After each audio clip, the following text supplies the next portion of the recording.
Good morning, everyone. Today we'll start with the chapter 1 of class 12, that is solid state. As we know that matter can be divided into three states, solid, liquid and gases. In this chapter we'll discuss mainly about solid state. So, solid is a state of matter in which the constituent particles are arranged very closely. The constituent particles can be atoms, molecules, or ions. That means in solid, the particles will be arranged very closely to each other so that there is very strong forces of attraction between them and they will be very rigid in nature. Properties of solid. As I have said, that solid have definite mass, volume, and shape. They are incompressible and rigid. Intermolecular distances are short and hence the intermolecular forces are very strong between them. The constituent particles for the solid material have fixed position. They can only vibrate about their mean position. Coming to the classification of solids on the basis of arrangement of constituent particles. So, on the basis of the constituent particles, the solid can be classified into two forms. Like that one is crystalline solid and the other one is amorphous solid. From the figure below, you can see in the crystalline solid, there is a regular arrangement of particles. See, every particle is at a regular distance from each other. It is a regular arrangement throughout the solid. While in the amorphous solid, in the right side figure, you see the arrangement of particles is different. It is irregular. Somewhere there are more particles, somewhere there are less particles. So as we can see that amorphous solid are irregular in nature. The arrangement is irregular here. Examples for crystalline solid are metals, iron, copper, diamond, graphite, etc. While in the case of amorphous solid, examples are glass, plastic, rubber, etc. So we'll further study the differences between the crystalline solid and amorphous solid in detail. As I said that in crystalline solid, particles are orderly arranged. There is a regular arrangement of particles and that they are at definite shape and definite distances from one another. Whereas in amorphous solid, the arrangement of the constituent particles are irregular. In the crystalline solid, the particles that are arranged and forming that the formed solid is actually has some geometrical shape, characteristic geometrical shape, while the amorphous solid they have irregular shape. Crystalline solids have a long range order. Long range order means the regular order which is being followed. It is going along in a long way. I mean, for a longer piece of solid, or you can say throughout the solid, the arrangement is similar. The order of the particles is similar. That's why it is a long range order. While in case of amorphous solid, it is an irregular arrangement of particles. That's why somewhere the order is different, while at some other position the order will be different. So there are multiple short range orders present in the amorphous solid.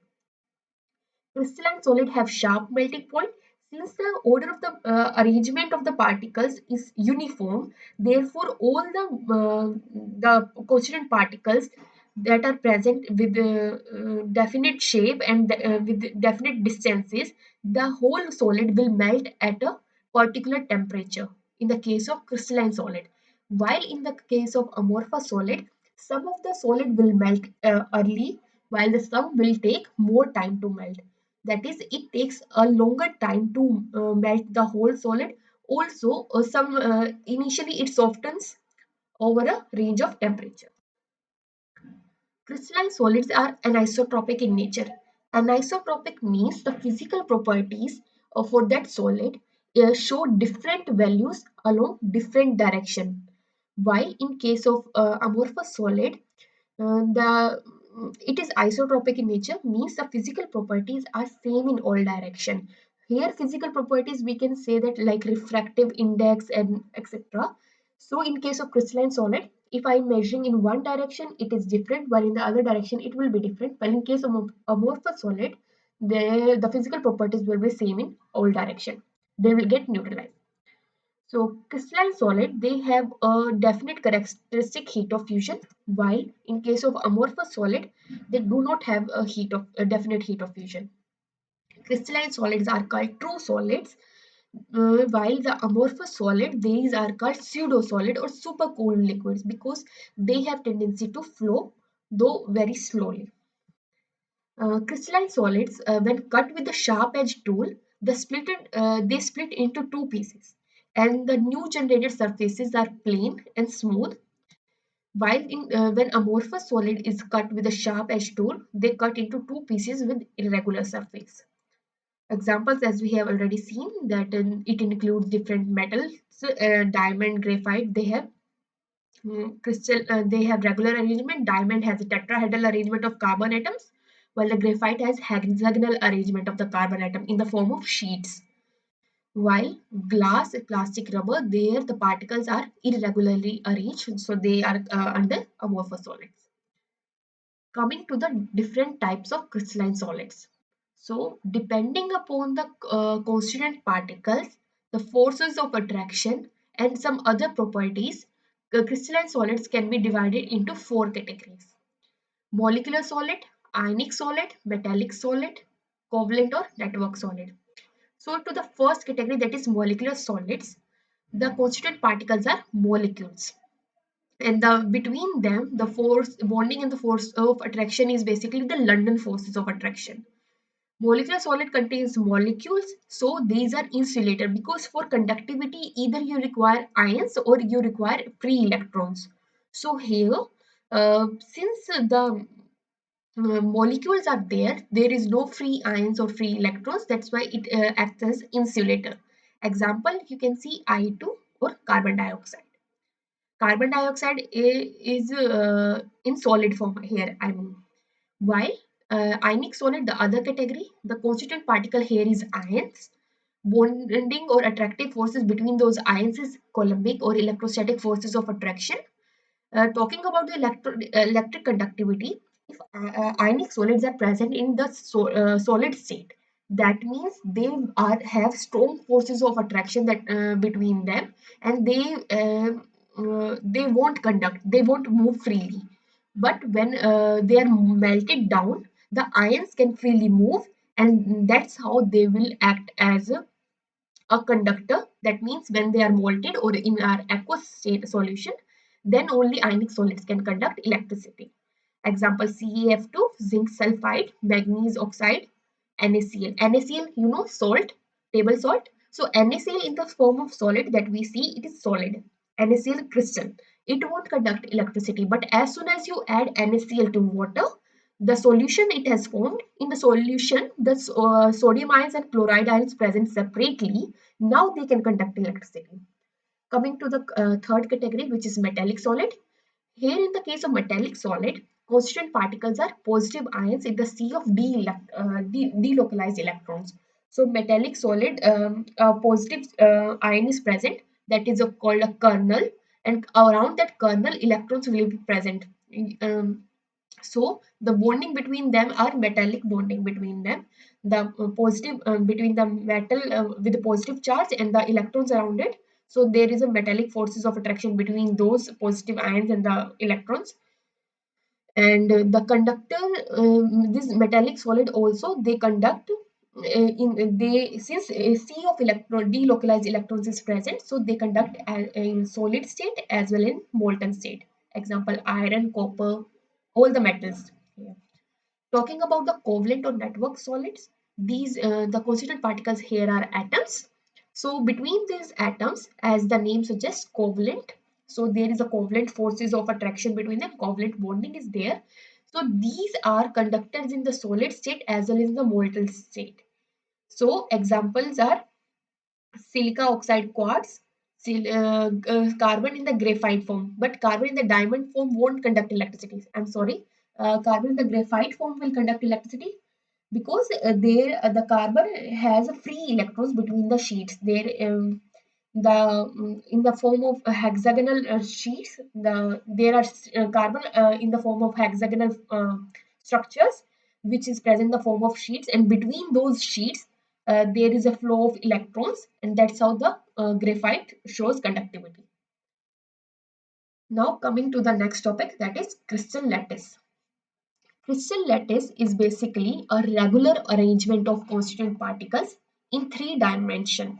That means that since a solid is consists of these particles, when these particles are arranged in regular manner throughout a three dimension, that means three axes x, y, and z, then it forms a structure, a whole 3D structure, and that 3D structure with regular arrangement, it is called crystal lattice. So as you can see over here, these particles, regular arrangement of particles, all the particles are present in a regular fashion at a equivalent distance from one another. So here these are present in 3D space. That is, it is present in the three direction x, y, and z, and uh, they are regularly arranged. So this whole structure that is formed is called a crystal lattice. So lattice point or lattice site. What is lattice point? You have understood what is a crystal lattice. Crystal lattice is basically the regular arrangement of these constituent particles in a 3D space. Okay. Now talking about the lattice point. Lattice point is basically the fixed positions on which the constituent particles are present. These fixed position, or here only the particles will be present. These positions are called lattice points or lattice sites. A group of lattice points which are repeated over again and again in three dimension gives a complete crystal lattice. This lattice points are basically that particular position where the particles will be present, and if at a particular position, if these particular positions are repeated over and over and over again, like here, then again at some distance, then again at some distance, it will form a complete crystal lattice. Now, what is a unit cell? Unit cell is basically the smallest repeating unit in the space lattice. As you saw in the previous slide, this is a lattice. This is a crystal lattice. So the smallest unit which is repeating over all the space, that smallest unit is called a unit cell. So it is defined as the smallest repeating unit in the space lattice, which when repeated over and over again generates a complete crystal lattice. The crystal can consist of infinite number of unit cells. So here in the previous slide you see this small cube. If you see, if this small cube is repeated again and again, it forms a crystal lattice. So here for this structure, as you can see, this cube is repeated 8 times. One over here, one behind, one in diagonal position, one in the adjacent position, one above, similarly above. So the same unit is repeated over and over again. Now that means a unit cell is the smallest repeating unit. So for this crystal lattice, this cube is a unit cell which is repeated over and over again to form a crystal lattice. So for a unit cell, as I defined, this is a unit cell. To define a unit cell, some parameters are required. Parameters which characterize a unit cell. Okay, so to define a unit cell, some parameters are required, which includes dimension of the unit cell along the three edges. That is the length of the unit. Dimensions included the length, breadth, and height of the unit cell. That means in the three direction, what is the direction? What are the dimensions? These edges may or may not be equally. That means this A, B, and C. It could be equal. It could not be equal. If they are equal, that means it is a cube. If two of them are equal, one is not equal, then it is a cuboid. You got it? So, and also depending upon, and the other factors, parameters that is important is the angles between these edges of the unit cell. That it is the angle between the two dimension. That is C and B. Between the C and B, the angle is alpha. Between C and A, the angle is beta, and between A and B, the angle is gamma. So To define a unit cell, you need six parameters. Three are the dimensions along the three edges, and three are the angles between those three edges. So the inclination of the edges to each other, this is denoted by the angle between the edges, that is alpha, beta, and gamma respectively. Alpha is the angle between the edge B and C, as I told. Beta is the angle between the edges A and C, and gamma is the angle between edge A and B. So, depending upon the variations between the edges and the angles, there could be seven crystal systems, as you can see.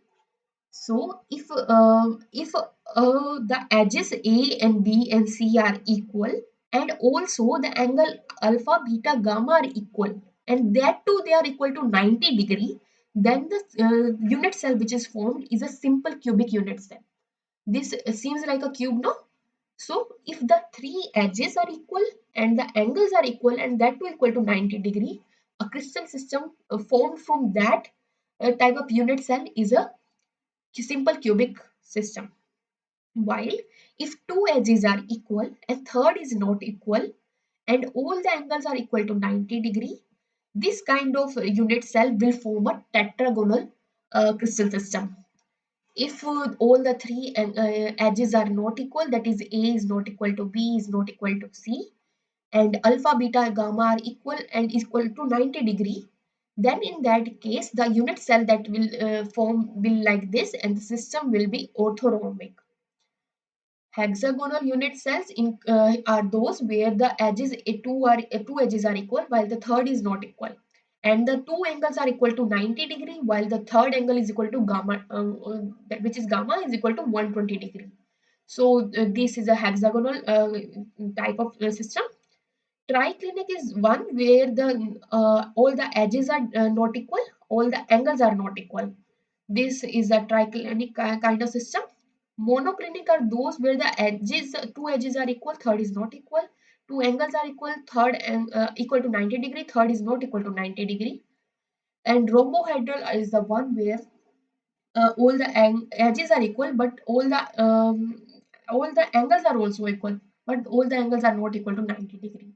So as I said, so depending upon the parameters, these six parameters and the variations between them, there are seven crystal systems. Okay, these are the seven crystal systems. Now coming to the types of unit cell. As I said, for a crystal system, unit cell is the smallest repeating unit. If a unit cell is repeated over and again, it will form a giant crystal lattice. So type of unit cell, first one is a primitive or simple unit cell. In the case of primitive or simple unit cell, the lattice points are these atoms are present at all the corners of the unit cell. These, as you know, in the primitive or simple unit cell, there are 8 corners of this unit cell, and the constituent particles will be present at only on these corners only. Okay, but there are other type of unit cell which are called centered unit cell. Centered unit cells are those where the unit cell in which one or more constituent particles are present at position in addition to those present at the corners. That means particles will be present at the corner, but in addition to that, particle will be present at the body center. So centered unit cell is basically particles are present at the corner as well as other position. So what are the those other position? Depending on these other positions, centered unit cells can be further divided into three categories: body centered, face centered, and end centered. In case of body centered, the particles are present at the corners. Okay, particles will always be present at the corners in a unit cell. So along with the corners, particle is present at a body center in the center of the unit cell. So that's why it is called a body center, because it is present in the center of the unit cell. So in the other position could be face center. So a unit cell has faces. Okay, this let's consider it as um, a cube. So a cube has six faces. Okay, 8 corners and six faces. So at 8 corners, along with those 8 corners, particles are present at six faces. As you can see, at this phase one particle is present, at this phase one particle is present, at this phase particle is present. Similarly, in the backward phase, in this adjacent phase, and in the down phase. So in the face centered unit cell, particles are present at the corners and the six faces of the unit cell. And now coming to the third category, which is end centered unit cell. Here it is somewhat similar to the face centered. The condition is that particles are present at the corners plus at any two opposite phases. That means in the case of face centered, you saw particles are present at all the six phases. But in the case of end center, particles are present at any two. You know, there are six phases. So, any two opposite phase, that means it could be present here and in the downward, or if it could be present in this phase or that phase, in the opposite phase, or other combination could be, it could be present in the front phase or in the backward phase. So, in the end center, along with the corners, particle will be present at any. Please note this word any of the two opposite face. Okay, not all the faces, but any two. Now, coming to the calculation of number of particles at different lattice point. If a particle is present at the corner of a unit cell, that means at the lattice point and at the eight corners of a unit cell, you saw, as I told you, for this crystal lattice, this is a unit cell, this small cube is a unit cell, and this is a lattice point. If particle is present at this position, see how many unit cell are sharing this particle. This particle, this lattice point is actually common to 8 unit cells, because this is a lattice point for this unit cell, the back one, the this one, and 4 above. So this lattice point is actually shared by 8 unit cells. So if a particle is present at this lattice point, then it will be shared by 8 unit cell. So contribution of this particle in one unit cell will be 1 by 8. See, it is a one particle only. No, it is one particle. If you divide one particle into 8 pieces, how will we divide? You will divide it by 8? No, you have to divide one particle into 8 unit cells. So how much contribution will be there for one unit cell? It will be, contribution at corner will be 1 by 8 for one unit cell. Similarly, if a particle is present at face center, then you can see, if a particle is present at face center, it is shared by 2 unit cells. It has some contribution in this unit cell and it has some contribution in this unit cell, because it is at the face. It's shared by 2 unit cell. So the contribution of the particle for one unit cell will be 1 by 2, because it is shared by 2. No, you have to divide this particle into 2, into 2 unit cell. So half will be in one and half will be in the another. So the contribution of this particle in these 2 unit cell will be 1 by 2. Similarly, if a particle is present at body center, so if a particle is present inside, it is not shared with any other unit cell. It is present only in a one particular unit cell. It is not shared by any other unit cell. It is inside only. It is not being shared in any of the other units that are present above, side, or backward, or adjacent. Nowhere it is being shared. It is present inside only. So the contribution of this particle for this unit cell is 1. It is completely whole for this unit cell. It is not being divided. Now, number of atoms in a different unit cell. For SCC, SCC by means I mean simple centered unit cell. For simple centered unit cell, as I told, particles are only present at the corner of the unit cell. So, as I told, for for this one particle, contribution in this unit cell is 1 by 8. But we have 8 such particles. So 8 particle have 1 by 8 contribution. that gives 1. So number of atoms in this unit SCC is 1. For BCC, you have particle at the corners plus particle at the body center. As I told, contribution of one particle at the corner is 1 by 8, as we have already seen. So there are 8 such particles. So 8 into 1 by 8 will give 1, and contribution of this particle present in the body, it is not being shared. So contribution at the center of the cell is 1. So number of atoms in the BCC will 8 particles having 1 by 8 contribution plus contribution to due to this one particle present in the body center, which is 1. So 8 into 1 by 8 plus 1 gives, so number of atoms in the BCC is 2. For FCC, FCC has particles at the corners and particles at the all 6 faces of the unit cell. So contribution at the corner, one particle is present in the corner, its contribution is 1 by 8.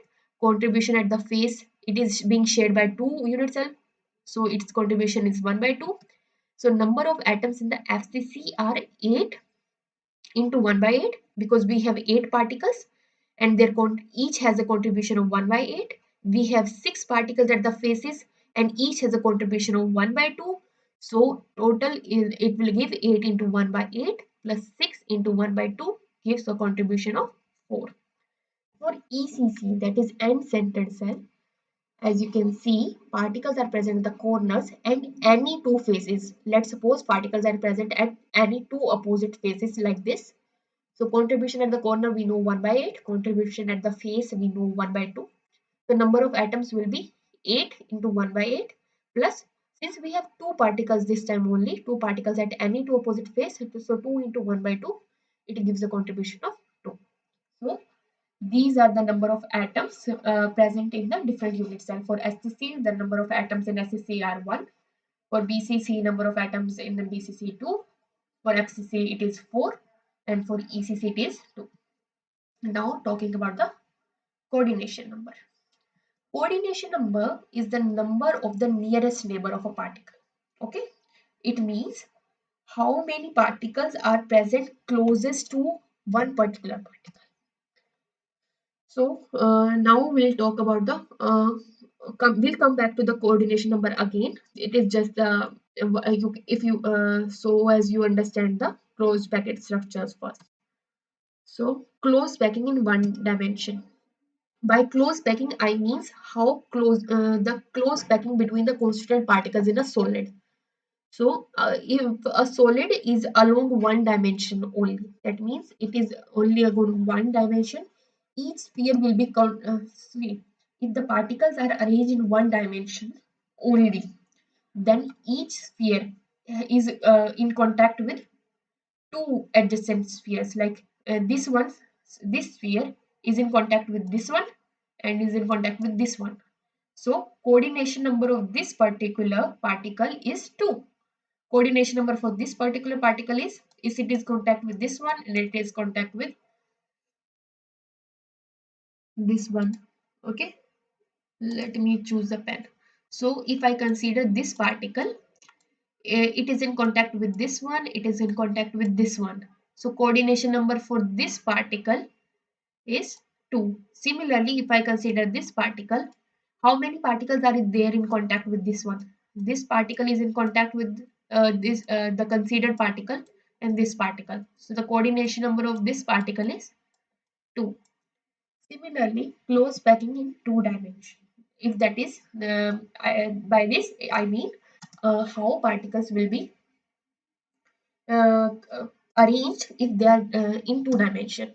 So it is generated by stacking the rows of close packed spheres in 2 ways: square close packing and the hexagonal close packing. So close packing in 3 dimension, we'll study this in the further slides. So please wait and bear with me. So close packing, by close packing means how particles are packed in a solid. Packing in one dimension, you can see over here, packing in one dimension, each one is in contact with two particles. Close packing in two dimension, particles can be packed in the square close packing or hexagonal close packing. We'll see in the further slide.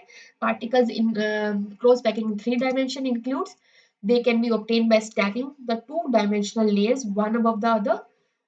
It can be obtained in 2 ways again, square close packed layers or hexagonal close packed layers. We'll discuss in further slides. So close packing in 2 dimension. Close packing in 2 dimension includes square close packing first. In the square close packing, as you can see, the particles are arranged in 2 dimension. In this, towards this axis and towards this axis, particles are arranged. So if I consider this particle, okay, the one I shaded, how many spheres are in contact with this particle? How many like particles are in touch with this particle? Please see this very carefully. So with this particle, this particle is in touch. It is touching this red particle, the blue one that I am coloring. It is touching this red particle. This one is also touching this red particle. This one is also touching this red particle. The boundaries are touching each other, and this one is touching this red particle. So we can see for this red particle, the coordination number is 4 because 4 other particles are touching this directly. When we arrange particles in a square packing fraction, that means we arrange the particle in 2 direction, like the x direction or the y direction.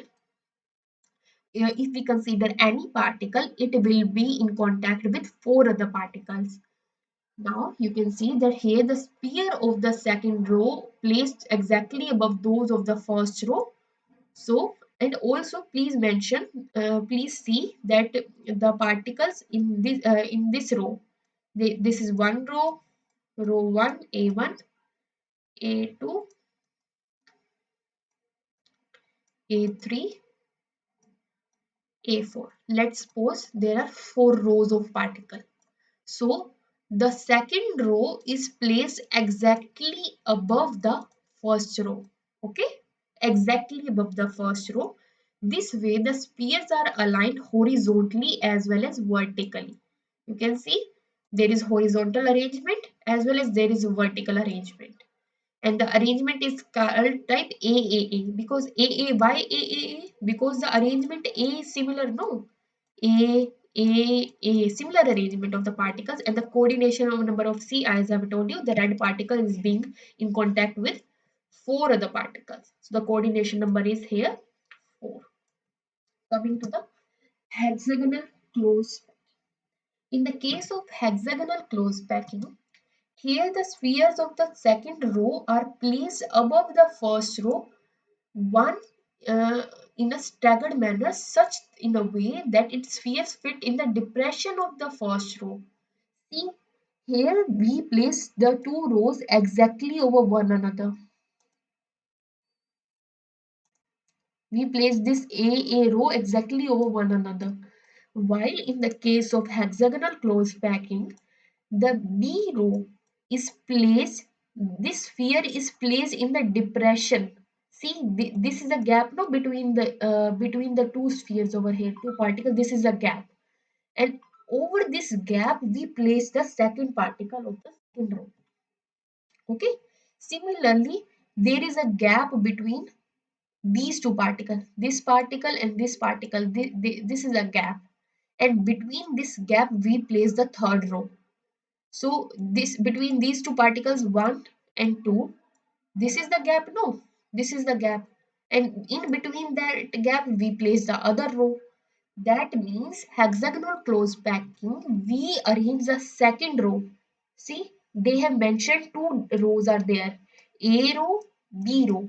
The row B is placed in the gap between the particles of the first row. Hence, the particle over here, you can see this particle. This particle is actually in, how many particles are in contact with this red particle? I will show you. Are touching this particle, red particle. How many particles are touching? This one is touching. See, the boundaries are touching. This one is touching. The boundaries are touching. One, two. This particle is touching this one. Three particle are touching. This particle is red one is touching this one. So this one is also touching. They are also sharing touching each other's boundary. So this one is also touching. So this one is also touching. So the red one is in contact with how many particles? How many blue circles I have seen that are sharing the boundaries? One, two, three, four, five, six. The red sphere, the red particle is actually in contact with six blue particles, which means the coordination number of the red particle is six. So now you understand, if we place the particles in two dimension, as I had told, if we arrange the particles, regular arrangement of these particles in two dimension, that is, if we arrange one layer over the other, exactly over the other, see, one layer over the other. In case of square close packing, what we did, we placed one layer over the other, exactly one layer over the other. The coordination of the red particle was 4. Red particles was being touched by 4 particles. But if we arrange the layers in such a way that the second layer is fitting into the depression of the first layer, then the red particle here is being touched by how many particles? 6 particles. This kind of coordination number packing, they here the coordination number is 6, and this kind of packing is called hexagonal close packing. You understood over? So moving to the three-dimensional close packing from two-dimensional close packing layer. So how do we form three dimension? Three dimension is like adding one more dimension to your second 2D dimension. Two dimension means there are two axes. To simply understand, square is a 2D while cube is a 3D. Square has two edges A and B, um, and a cube has three edges A, B, and C. So starting from a 2D, moving to a 3D, taking this square close packing layers in two dimension, if we add the third dimension to this, that means if we add a layer, initially we have two dimensions in this one, as in the previous slide you have already seen, one this dimension and one this dimension. Okay, let's suppose x and y. Now you add three dimensions to this. This one was x, we saw, and this one was y. Now I want to add a three dimension. I want to make it in a three dimension. What will I do? I'll add a third dimension, that is z. Z axis, you know. So adding the third axis z. That means this layer, this square packing is there, and behind this I'll add more particles. This was already there. Okay, this first layer was already there. Behind this I added more particles. I have added this one, this layer I have added. Okay, this second layer I have added. The color is not good. Okay, this one is also not good.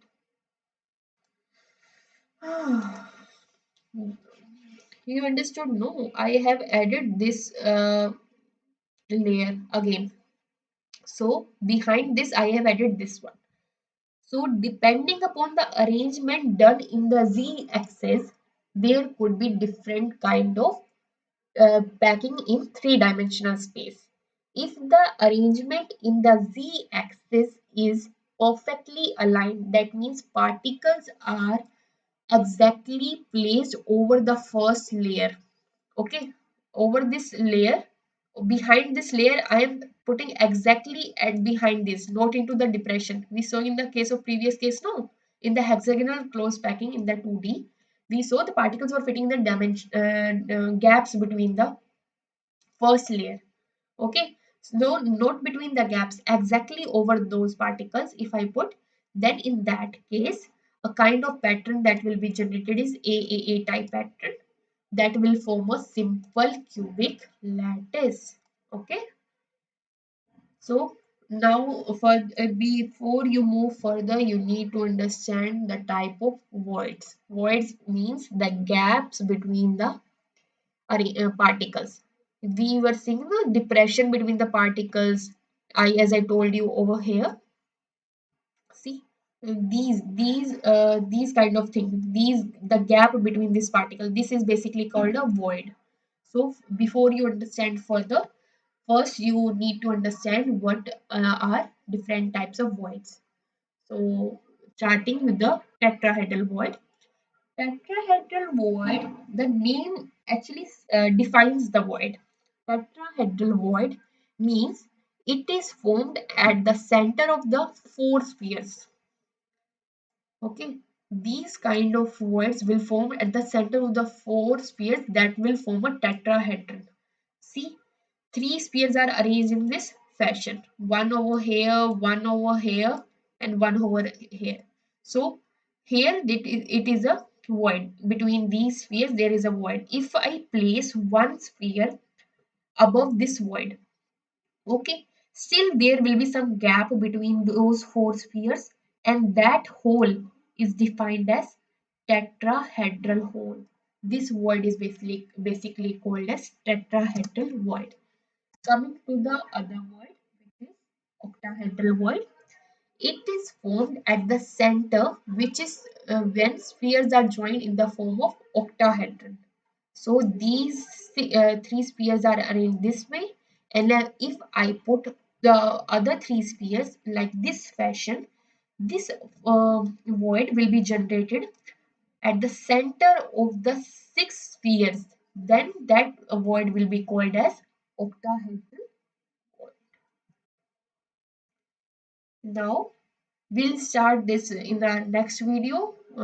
It will be otherwise the video will be too long. So catch up in the second part of the video. See you soon. Goodbye.